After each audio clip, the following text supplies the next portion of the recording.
Logan Sargeant looks like he's in big trouble. He's had a difficult time of it in his rookie F1 season, 13-0 in qualifying to his teammate, the only whitewash on the grid, probably the biggest average qualifying deficit of any pairing. I've held off too much criticism given his rookiness, but now I'm starting to worry. Because there's a big name being linked with his seat, and understandably so. Let's talk about it. Look, I was a big proponent of Logan Sargeant getting a chance in Formula 2. I was supported him last year and I was chuffed when he got the super license and got the shot. He had a decent F2 season. He was the second place rookie just behind Liam Lawson, who just about snatched him at the end. Pressure was on to get those super license points at the Abu Dhabi finale and he did the job. He is only 13 races into his Formula 1 career and he is only 22 years of age. And his teammate appears to be driving out of his skin at the minute. So it's a tough benchmark here. Do I regret backing him? Not at all. I think given time, I'm still very confident that Logan can come good. Given the pedigree he showed in junior categories, be that his title push versus Piastri and Porsche in the 2020 F3 Championship, top drives in a typically uncompetitive Charouz in F3 in 2021, and his multiple race wins in his rookie F2 season in 22. The kid has talent undoubtedly, and we've seen that in F1. Take Bahrain this year, his very first race in Formula 1 machinery, almost snuck out of Q1 less than 2/10 off of Alex Albon, then wind back to his start again, his first ever start in Formula 1. Right in the middle of the pack, great launch, jumped Yuki, Joe and Hulk by the end of lap 1. Kept it clean, finished P12. Great, amazing start. Then race 2, Saudi Arabia. Now, if you look at his qualifying time, 1:29.721 in Q1 was not only 0.273 clear of Alex Albon, but it would have gotten him to Q2 and not Alex. Only problem was he just crossed the painted white line that defines pit entry, which is by definition a rookie mistake. Big punishment, time deleted, out in Q1 in 20th. A big shame. To outpace Alex Albon in only your second qualifying session ever in Formula 1 demonstrated raw pace that, if nurtured, could come good. The problem is that since then those moments have been few and far between. As Alex has settled down and started to consistently bring those points in, Logan is still on nil point. Yes, it's 13-0 in qualifying, but let's look at the actual gaps. Looking at all comparable qualifying sessions, all 18 of them, including the sprints. I'll leave them all on screen. Logan hasn't gone quicker than Alex in any qualifying session at all. Q1, SQ1, Q2, SQ2, whatever. The total gap, 10.568 seconds advantage.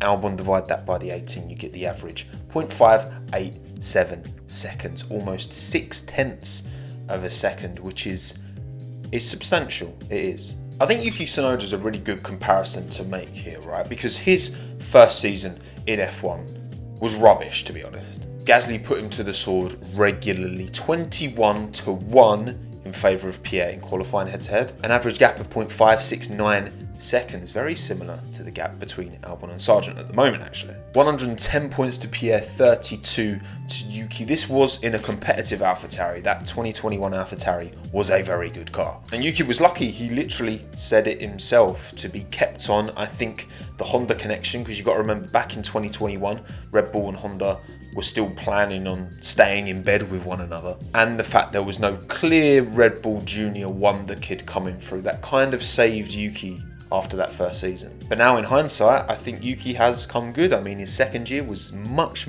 better relative to Pierre. 13-9 in favour of the Frenchman, and the average quality gap in relevant sessions, 0.105 seconds. It was a way less competitive AlphaTauri in 22 than 21. Of course, it was 23 points to Pierre, 12 to Yuki. Again, much closer. And now we come to this year, of course. Yuki doesn't have the yardstick of Pierre Gasly to prove himself against anymore since he moved to Alpine. But he hasn't skipped a beat. For me, in terms of form, he's definitely in the top 10 on the grid. 3P10s, 3P11s in a car that is clearly struggling towards the back. The pressure of De Vries coming in and Marco being like, De Vries is going to be the #1 driver. Yuki was like, hold that, I'm going to end this man's career. I'm sorry, Nick. He's now an established driver talent. He's used these 3 seasons in F1 to build his stock up. I think Yuki, to a lot of teams on the grid, most teams on the grid, would be an enticing prospect to bring in, even after a really poor season 1. He's seen it through and he's got better for it. And maybe the same can be said for Logan. The big difference, though, is that Williams and AlphaTauri are not the same. They might be in a similar position, but I question whether giving time to a driver like Logan Sargeant to develop is what's best for Williams right now, if it's the right fit for Williams. It's fine in an AlphaTauri. That team was literally designed to be a junior team to the Red Bull Racing team. You're meant to cut your teeth there. You're meant to struggle and develop and build, right? Williams, on the other hand, they're a sleeping giant. They have ambitions to fight at the very top. Once again, it's very, very easy for even me, who's been watching F1 most of my life, to forget just how good Williams were. 793 starts, the third most of all time behind Ferrari and McLaren. 114 race wins, which is a 14.4% win rate. And think how long it's been since Williams have won a race. And they've won 14.4% of every single race they've ever entered. That shows just how dominant they were back in the day. I mean, look at the 1992 season. Nigel Mansell in the FW14B, that iconic, beautiful cannon monster in 16 races. He retired 4 times, which a 25% retirement rate in the early 90s was actually pretty good. Of the 12 he did finish, he won 9 of them and came second in the other 3. And who did he come second to in those 3?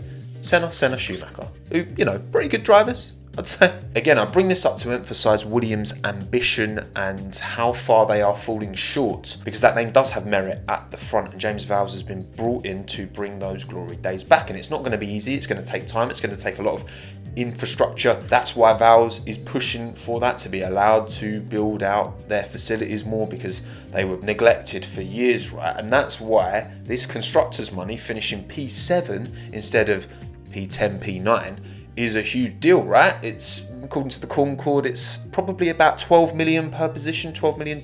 But either way, it's big money between P7, P10, right? Money that Williams need to invest, right? Surely. Vowles knows how a top tier F1 team in this modern age, that is successful in this modern age, i.e. Mercedes, he knows how they operate and he knows how far behind Williams are. So answer me this, right? If this season Williams had 2 Albons, okay, 2 drivers able to get the performance that Alex is out of that car, would they be somewhat competitive with maybe even Alpine for P6? I think maybe, because Alpine, yes, have had very high highs. Gasly P3 in the sprint race, Ocon at Monaco as well, but they've been super inconsistent, whereas Alex has brought consistent performance almost week in, week out. Looking ahead to next season with Williams' gains, are they leaving constructors' positions on the table by maybe choosing to prioritise developing Sargeant versus bringing in someone who can hit the ground running, right?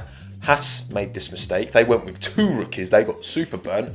Shock. I don't think that was a shock to anyone. Schumacher Mazepin did not work out, right? They've got Hülkenberg and Magnussen in now. As much as Magnussen hasn't been the most reliable, Hülkenberg's exceptional qualifying pace has dragged points out of that car, but more often than not they are both falling, dropping like a stone. Have they been writing chassis off left, right, centre?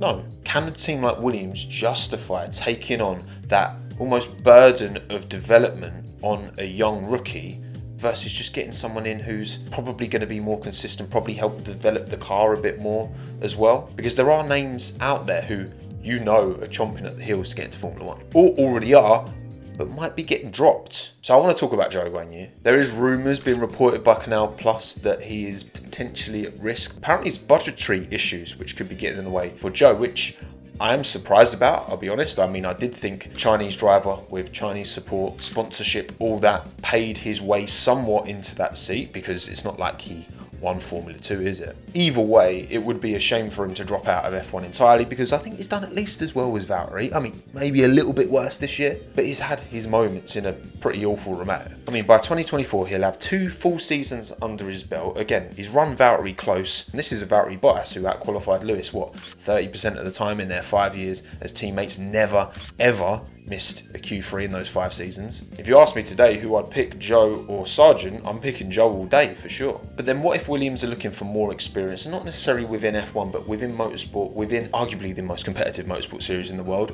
I'm going to talk about Alex Palou again. I know I talk about him a lot, but look, this guy is crazy, okay? And his relationship with McLaren, his short relationship, is now over. In summary, he was at Chip Ganassi, he wanted to go to McLaren because he wanted F1 opportunities, then Piastri signed with McLaren after that happened. Palou did a little bit of F1 testing, but obviously doesn't think there's a chance of getting a McLaren seat, so has now kind of gone back to Chip Ganassi Racing. And I guess, opened up his potential opportunities in F1 because, well, his management company that he just dropped literally said in their statement that they were helping him on the path to Formula One. So we know that is Alex's intent, and he's won an IndyCar title in his second season, came 5th last year, and this year he's almost certainly going to win it by a comfortable margin. He could have won it at St. Louis at the weekend, but, I mean, Scott Dixon, man. It's crazy. And before we start comparing De Vries to Palou, again, both slightly older drivers who have never raced in F1 but won championships elsewhere, no.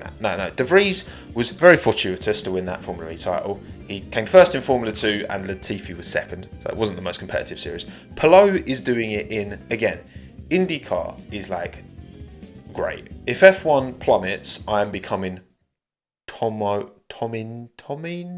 whatever. I could do this covering IndyCar because I've super fallen in love with that series over the last kind of couple of seasons, I'd say. Alex is a couple of years older than Joe. He's 26 at the moment, and I also think that, again, if you're going to be one of these drivers who hasn't raced in F1 and you want to come in your mid to, once you get to your late 20s, those opportunities are going to start to close up. So I really feel like if there is an opportunity for Palou to get into Williams for 2024, he should take it. He should be gunning for this seat. He'll probably bring a lot of intrigue from the States as well. I know he's not American, he's Spanish, but two-time IndyCar champion. Having a top IndyCar driver come over to F1 and succeed can only help the cross-pollination of these series, surely. I also think it's important to remember that Logan Sargeant was not given his opportunity by James Vowles, but instead the outgoing Oscar Pito. In fact, Mercedes had the opportunity to take Logan on when James was still at Mercedes and elected not to as a junior driver. It was in the off-season after Logan went to the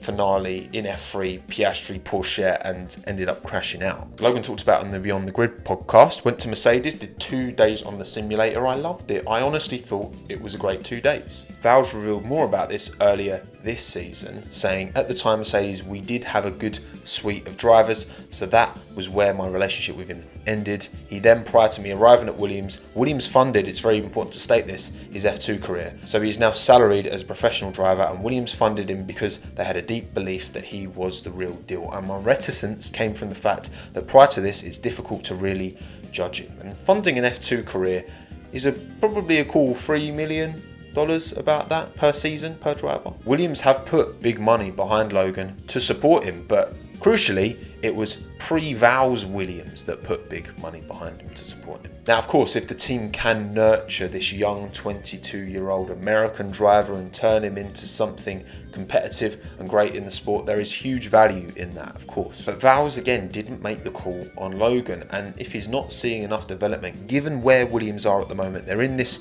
growth stage. Do they need to be burdening themselves with a rookie, any rookie, right, versus taking on someone, an experienced pair of hands, just like Haas did with Hülkenberg? I'm genuinely on the fence. If I was in Vowles' position, I really wouldn't know what to do, because I think a talent like Palou being available could be an incredible opportunity for them.